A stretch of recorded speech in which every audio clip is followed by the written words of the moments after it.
안녕하세요. 여러분은 세상에서 제일 무서운 게 무엇인가요? 자연재해, 전쟁, 귀신, 돈, 이것저것 많겠지만 저는 무엇보다 사람이 제일 무서운 것 같아요. 어느 일을 겪고부터 사람이 제일 무섭구나 알게 되었습니다. 제가 그렇게 생각하게 된 사연 한번 들어보시겠어요? 저는 평범한 집의 이녀 중 첫째로 태어났습니다. 부모님 금슬이 좋으셔서 제가 막 중학교 3학년이 되었을 무렵 제 늦둥이 여동생이 태어났기 때문에 저는 여동생을 굉장히 아꼈습니다. 부모님께서 맞벌이를 하러 나가셔서 부모님이 퇴근하실 저녁 시간 전까지는 제가 늘 동생을 돌보았어요. 자연스럽게 아이를 능숙하게 돌보게 되었죠. 작고 따뜻한 손이 제 검지손가락을 감싸주면 그때만큼 제 동생이 귀여워 보일 때가 없더라고요. 친구들은 중학생인데 갑자기 갓난아기 동생이라니 힘들겠다. 네가 다 돌봐야 해서 귀찮지 않냐. 부모님 관심이 동생한테만 가는 거 아니냐고 했지만 저는 오히려 좋았어요. 그동안은 혼자라 외로웠는데 아직 아기이긴 해도 얼른 자라서 저를 보고 언니 언니 부르는 소리를 듣고 싶었습니다. 부모님도 퇴근하고 집에 돌아오실 때면 기특하게 동생 잘 보고 있었냐고 우리 큰딸 덕분에 엄마 아빠가 걱정이 없다며 칭찬해 주셨어요. 그렇게 칭찬을 듣고 난 날이면 자기 전까지 곱씹으며 뿌듯해했죠. 그 덕분인지 비혼주의자나 결혼을 해도 아이는 낳기 무섭다며 임신이 필수는 아니라고 생각하는 제 또래가 많음에도 제 생각은 확고했어요. 꼭 결혼해서 예쁜 아이를 낳아 길러야지 생각했죠. 친여동생도 이렇게 귀여운데 저와 사랑하는 사람을 반반씩 닮은 아이면 얼마나 귀여울까 늘 생각해왔습니다. 여동생을 직접 업어 키운 것도 그렇고 집안 분위기가 대체로 화목해서 제가 그 영향을 받은 것 같아요. 저희 부모님은 맞벌이로 바쁘시긴 하셔도 퇴근이나 주말에 회사를 가지 않으실 때는 단비 같을 휴일임에도 불구하고 꼭 가족을 위해 시간을 쓰셨거든요. 30대가 된 지금도 어릴 적 주말마다 놀이동산이나 공원에 부모님이 제 손을 꼭 잡고 놀러 간 건 아직도 행복한 기억으로 남아있어요. 그런 화목한 가정에서 자라다 보니 저도 얼른 결혼해서 저만의 가정을 꾸리고 싶었습니다. 평일에는 열심히 일을 하시고 주말에는 오로지 저희를 위한 시간을 보내주시는 부모님의 헌신 덕에 저는 별다른 방황이나 일탈 없이 무사히 학교를 졸업해 유아교육과에 들어갔습니다. 제가 유아교육과에 가겠다는 걸 듣고 부모님이 웃으시면서 너 중학생 때부터 동생 그렇게 아낄 때부터 알아봤다며 허허 웃으시더라고요. 저도 멋쩍게 웃으며 그래도 아이를 돌보는 게 제 천직이란 각오를 굳혔어요.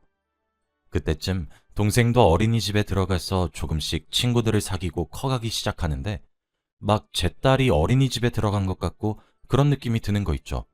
주책맞게 살짝 눈물 돌릴 뻔했습니다. 등하원할 때는 동생을 자주 데려다 주기도 했어요. 워낙 위험한 세상인데다 여자애라 걱정되는 게 이만저만이 아니었거든요. 시간이 지나 순조롭게 대학을 졸업하고 저는 그동안 열심히 노력해온 덕에 나름대로 그 근방에서 알아주는 부자 동네에 있는 한 영어 유치원에 교사로 채용되었습니다. 유아교육과라 사실 진로는 어느 정도 정해진 거나 다름없었는데 사람 인생 어떻게 될지 모른다고 토익이며 다른 자격증이며 여러 가지 스펙을 착실히 쌓아둔 게 좋게 작용한 것 같았습니다. 아무래도 부자 동네에 있는 영어 유치원이라 입학비하며 회비하며 일반적인 수준을 훨씬 뛰어넘더라고요. 저야 그 유치원에서 일하며 월급 받는 입장이고 다른 일반 유치원이나 국공립 어린이집보다 월급이 세서 좋았지만 내심 그때 세상에 참 부자가 많구나 느꼈던 것 같습니다.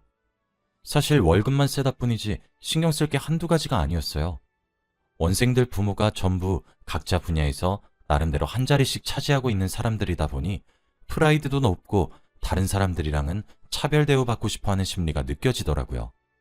그러다 보니 자기 아이 교육에 대해서도 철두철미해서 무슨 행사만 있다 하면 유치원에 전화도 수백 통은 오고 그랬었습니다.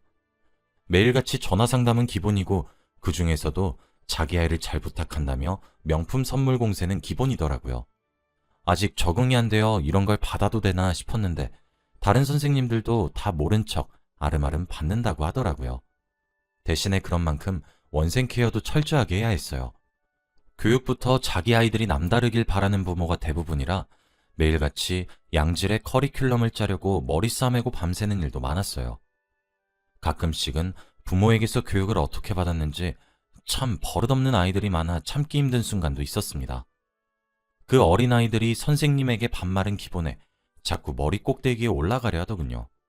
조금이라도 훈계를 하면 그날 집으로 돌아가 부모에게 쪼르르 일러다 바치고, 그러면 다시 그 부모가 저희 유치원에 전화로 컴플레인을 걸고요. 그럴 때는 별 수 없이 무조건 죄송하다고 하는 수밖에 없었습니다. 가끔씩은 회의감도 들더라고요. 세상 참 출발선부터 불공평하다 싶어서요. 그래도 제가 나이가 있는데 그 어린아이 고자질에 꼼짝 못하는 처지라니, 이걸 못 견디고 그만두는 신참교사도 많다고 하더라고요. 저는 어떻게 잘 버텨냈어요. 현실은 현실이고 슬프지만 저도 벌어먹고는 살아야 해서 어느새 순응하게 되더라고요. 정신없이 유치원에 다니며 일을 하다 보니 어디서 남자를 만날 시간도 없더라고요. 그거 아시나요? 요즘 유치원은 부모 등살에 남자도 쉽게 못 만나고 그래요. 혹시라도 데이트 때문에 조금 화려하게 차려입고 나가는 걸 원생 부모가 목격했다? 그러면 또 전화가 옵니다. 어린아이를 가르치는 사람 옷차림이 그게 뭐냐고요. 고등학교도 아니고 그래서 무릎 위로 올라오는 치마를 못 입어요. 메신저 프로필에 혹시라도 남자친구와 함께 찍은 사진을 걸어놨다? 그래도 전화 옵니다. 싫어해요. 전에도 남자친구와 함께 여행 가서 찍은 사진을 프로필 사진으로 해뒀다가 원생 부모한테 연락이 와서 이 선생님이 이렇게 문란해서는 믿고 못 맡기겠다는 식으로 컴플레인이 걸렸다고 하더라고요. 정말 이상한 학부모 많아요. 상황이 이렇다 보니 아예 암묵적으로 지켜야 될 수칙으로 정해져 있는 거나 다름없습니다. 그런 상황인데다 업무는 대기업만큼 고강도이니 일 마치면 피곤해서 연애할 생각도 잘 안 들더라고요.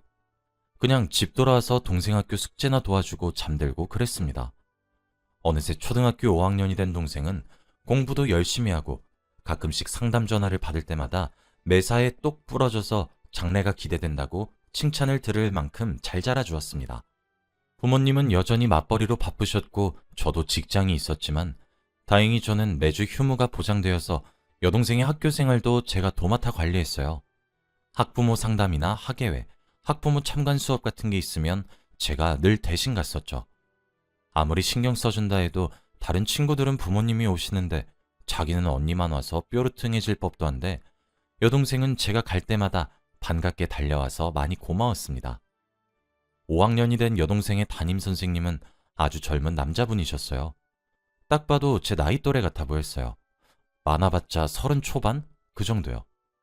요즘 임용고시가 말도 안 되게 어렵다던데 그걸 저렇게 어린 나이에 통과한 건가 싶어 대단하다고 속으로 생각했었습니다. 초임이셔서 그런지 학생들에 대한 열정이 가득하시더라고요. 제가 처음 유치원에 들어갔을 때 모습이 생각나서 어쩐지 공감도 갔네요. 상담으로 얼굴도 자주 찾아뵙기도 했고 아무래도 제가 부모가 아니라 언니, 그리고 유치원 교사라는 특징 때문에 선생님께서 기억에 남았다고 하시더라고요. 저한테 여동생 칭찬도 하고 나이대가 비슷하다 보니 상담하는 내내 말이 통해서 자연스럽게 선생님과 서로 호감을 가진 사이로 발전하게 되었습니다. 여동생에게 떳떳한 관계는 아니었지만 그래도 마음이 가는 건 어쩔 수 없더라고요.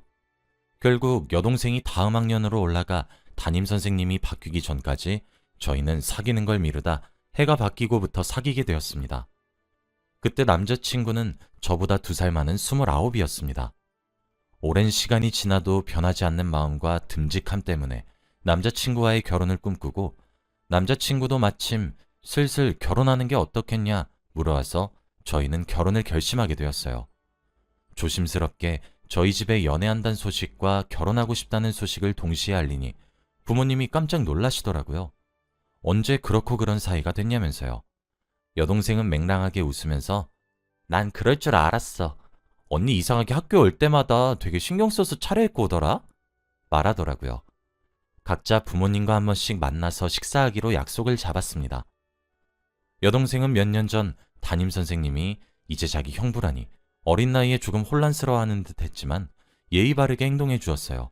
부모님도 자기들이 언제 너 의견에 반대하는 거 봤냐고 알아서 좋은 남자 골랐을 거라 믿는다며 남자친구와의 결혼을 허락해 주셨습니다. 그 후에는 남자친구네 집에서 식사 약속이 있었어요. 사실 그때까지만 해도 남자친구가 집안 사정을 조금 숨기고 싶어 하는 걸 눈치채고 일부러 꼬치꼬치 캐묻지 않았거든요. 혹시나 상처가 될까봐요. 그래서 만약 남자친구네 집이 많이 어려운 형편이거나 가정사가 복잡하면 어쩌나 걱정도 했었습니다. 그런데 제 생각이랑은 정반대더라고요. 남자친구네 집은 멀리서 봐도 부잣집이었어요. 커다란 대문을 열고 들어가는 단독주택이었죠. 제가 깜짝 놀라서 어버버거리자 남자친구가 머쓱해하며 그제서야 말하더라고요.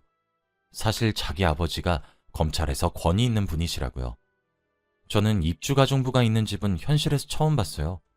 처음 집에 들어갔을 때 어머니로 보이는 여성분이 계셔서 인사했더니 남자친구가 집안일을 도맡아 하시는 이모님이라고 소개시켜 주더라고요. 자기가 엄청 어렸을 때부터 집에서 일을 도와주셨고 부모님이 일로 바쁘셨던 탓에 자기한텐 거의 유머나 다름없었다고요. 그렇구나 하며 인사하는데 가정부 아주머니의 눈빛이 조금 깨름직했어요. 절 은근하게 아래 위로 훑고는 노려보시더라고요. 기분 탓이겠지 생각하며 남자친구 부모님과 인사를 나누었습니다. 부자라 나를 마음에 안 들어 하시면 어쩌나 생각했던 것과 달리 남자친구네 부모님은 식사 자리 내내 저를 불편하지 않게 배려해 주셔서 화기애애한 분위기 속에 식사를 했어요. 다만 가정부 아주머니가 국을 내오시다가 균형을 잃으신 건지 제게 국을 쏟아버리셨어요. 갑자기 뜨거운 국이 무릎에 쏟아져 모두들 당황하고 제가 화장실에 가서 재빨리 수습한 뒤에 급하게 식사 자리를 마무리했죠. 가정부 아주머니 때문에 급하게 식사 자리가 쪽나서 조금 찝찝했지만 남편 쪽 부모님은 집안 차이가 있음에도 다행히 제가 마음에 든 건지 또 봤으면 좋겠다고 해주시더라고요. 그 후로도 가끔씩 예비 시부모님 집에 들러서 식사를 종종 같이 하곤 그랬어요. 그때마다 가정부 아주머니가 제게만 찬밥을 주신다거나 식후에 멍들어 있는 과일을 주신다거나 해서 정말로 저를 싫어하시나 생각했던 것 같아요. 시간이 흘러 조금씩 결혼 계획이 잡히기 시작했어요. 날짜부터 식장, 드레스나 하객 규모는 어떻게 할 건지 상의하게 됐죠. 감사하게도 한 번 있는 결혼식 제 원하는 대로 하라며 지원은 아낌없이 해주겠다 하셔서 감사해하며 남자친구네 집에서 신중히 고르고 있었습니다. 지원해 주시다 보니 예의상 시부모님 의견도 들어봐야 할 것 같았거든요. 그런데 그때마다 가정부 아주머니가 오셔서는 제가 선택한 걸 보고는 이건 별로네. 드레스가 너무 촌스럽다. 식장이 커봤자 돈만 많이 들고 요즘은 스몰 웨딩도 유행이라더라. 이런 식으로 회방을 놓는 거예요. 그러면서 드레스 디자인도 제 마음에 안 드는 걸 가리키면서 이게 어떻냐고. 아가씨는 몸집이 좀 있어서 이런 걸로 최대한 가려야 한다면서 그러는 거예요. 갑자기 그런 말을 하시길래 너무 당황했는데 아랑곳 않고 말하는 가정부 아주머니 때문에 기분 나쁘다고 어필할 타이밍을 놓쳐버리고 말았어요. 게다가 예비 신랑이 자기한텐 유머나 다름없다고 했던 말 때문에 남일 같지가 않으셔서 신경 써주시려는 건가 보다 좋게 좋게 생각하려고 했죠. 그런데 예비 시어머님이 잠시 자리를 비운 사이 제게 예물 예단은 준비했냐, 어떤 걸로 준비했냐 묻는 거예요. 자기가 이 집안에 오래 지냈으니 대충 집안 어르신들 취향을 다 꿰고 있다면서요. 그래서 좀 찜찜하긴 하지만 대충 머릿속에 생각하고 있던 걸 말씀드리니 인상을 팍 쓰시면서 역정내더군요. 아가씨, 그러는 거 아니야. 집안 보면 알겠지만 남들 다 해오는 정도로는 부족한 거 몰라? 누가 봐도 땡 잡은 결혼하는데 적당히 퉁치는 신부가 완전 칼만 안 들었지. 이거 강도 아니야, 강도? 그리고 또 말을 이으셨어요. 그리고 내가 그래도 나름 이 집안에 30년 가까이 일해오면서 이제 이 집안 식구나 다름없는데 나는 왜 빼나? 하시더라고요. 우리 아들, 아니. 누가 봐도 우리 호진도련님이 아까운 결혼인데. 아가씨 그러면 어른들이 뒤에서 욕해. 내가 아가씨 걱정돼서 그러는 거니까 예단 예물 뭐 할 건지 나한테 미리 검사받아. 그때는 결혼 준비라는 게 난생 처음이고 남자친구네 집안이 워낙 평범한 집안과는 거리가 머니까 제 기준으로는 이해가 안 되어도 그 아주머니 말이 맞는 건가 생각했던 것 같아요. 그래서 제가 여태까지 모아온 돈과 부모님의 도움을 합쳐 백화점에서 비싼 명품들로 예단 예물을 사서 가정부 아주머니께 가져다 드렸어요. 그 안에는 1,000만 원이 넘는 가정부 아주머니께 드릴 명품 가방도 있었죠. 그런데 제가 들고 온 걸 보시고는 도저히 안 되겠다면서 이거 그냥 두고 가라고, 자기가 가서 시부모님 취향에 맞춰 교환받아 올 테니까 걱정하지 말래요. 자기가 말투는 이래도 사실은 아들이나 다름없는 남자친구가 결혼하겠다고 데려온 아가씨라 괜히 신경이 쓰이고 나름대로 잘해주고 싶은 마음은 진심이라면서요. 그 말을 듣고 사실은 마음이 따뜻하신 분이셨구나 하며 철석같이 그 말을 믿었네요. 저를 생각해주시는 고마운 마음에 다음날 가정부 아주머니께 다시 찾아갔어요. 이번엔 양손 가득 비싼 과일을 가지고 갔습니다. 도와주셔서 감사 인사도 할 겸 예단 예물 문제도 다시 상의할 겸이요. 아무리 생각해도 예단 예물 문제를 가정부 아주머니께 맡겨놓는 것도 예의가 아니고 시부모님 취향이 안 맞아도 뒤에서 이렇게 가정부 아주머니랑 짜고 치는 건 뭔가 찝찝해서 그냥 제가 알아서 하겠다고 말하려던 참이었어요. 그런데 그날따라 대문도 열려있고 혹시나 해서 현관문도 열어봤는데 열려있는 거예요. 그래서 조심스럽게 문을 열고 집 안에 들어가니 예비 시부모님은 늘 그렇듯 볼 일이 있으셔서 안 계신 것 같았어요. 그래서 가정부 아주머니 방 쪽으로 향했죠. 가까이 갈수록 가정부 아주머님의 목소리가 크게 들리는 걸로 보아 집에 계신 것 같았죠. 거의 방문 앞에 도착했을 무렵 가정부 아주머니가 누군가와 통화하고 있다는 걸 알 수 있었습니다. 그런데 그 내용을 자세히 들어보니 뭔가 이상하더라고요. 이유 모를 불안에 저는 핸드폰을 켜서 녹음 버튼을 눌렀습니다. 그래, 그 멍청한 년 아무것도 모르고 나한테 예단 예물이랍시고 다 갖다 바치더라니까? 오늘 오전에 몰래 백화점 다녀와서 다 환불받고 네 계좌에 돈 좀 넣어놨어. 우리 딸, 역시 엄마가 최고지? 그래. 당연하지. 결혼도 못하게 할 거야.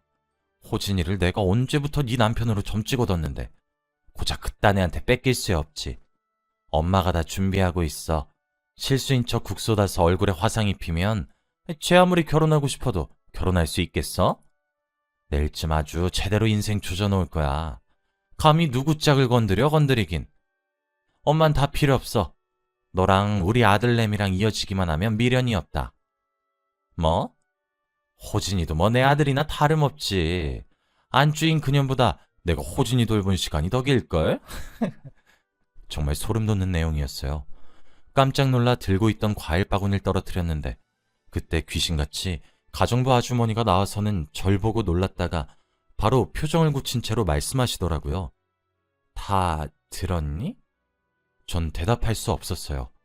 가정부 아주머니의 눈빛을 보니 빨리 도망가야겠다 싶어 몸을 돌리는데 가정부 아주머니가 제 머리채를 잡아당기시더라고요. 이게 어딜가 하고 외치시면서요. 엄청난 괴력에 제대로 움직일 수가 없어 무서웠어요. 그러게 분수에 안 맞는 남자 넘보래? 이게 감히 내 아들을? 하면서 얼굴에 이리저리 손찌검을 날리는데 맞을 때마다 정신이 아찔하더라고요. 이거 놓으세요. 니까짓 것 때문에 다 망했어. 우리 딸이랑 맺어지기만을 몇 년을 기다렸는데.